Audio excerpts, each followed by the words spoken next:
90% 85% நட்சத்திரத்தை அடிப்படையில் பேர் வைக்கிறாங்க. இப்போ ஏன் பேர் எடுத்தீங்கன்னா என்னுடைய நட்சத்திரம் இருக்காது. எங்கள் குடும்பத்தில் எல்லாமே ஜோசிக்காரங்க தப்பாக வச்சு விட்ருக்காங்க. ஓகேங்களா?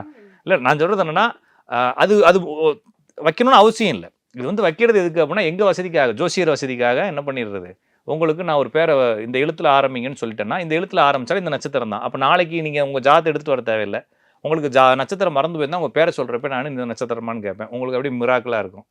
அப்படின்ற மாதிரி கொண்டு வரதானே தவிர இந்த நட்சத்திரத்தில் தான் பிறந்தால் இந்த நாம எழுத்துக்களில் தான் ஆரம்பிக்கணுன்ற எந்த ஒரு ரூல்ஸும் கிடையாது. ஏன் அப்படின்னா இப்போ நீங்கள் இந்தியாவுக்குள்ளே தானே வைக்கிறீங்க.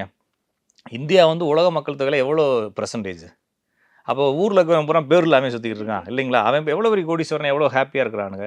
அப்போ எல்லாருமே நாம எழுத்துக்கள் பார்த்து நம்ம ஊர் பஞ்சாங்கம் வாங்கியா வச்சாங்க? இல்லை, அவங்களுடைய இதுக்கு தகுந்த வச்சுட்டாங்க. அதனால என்னன்னா நம்மளுடைய சிஸ்டத்துக்குள்ளே கொண்டு வரதுக்காக இது பயன்படுத்தே தவிர இது வைக்கணுன்ற அவசியம் இல்லை.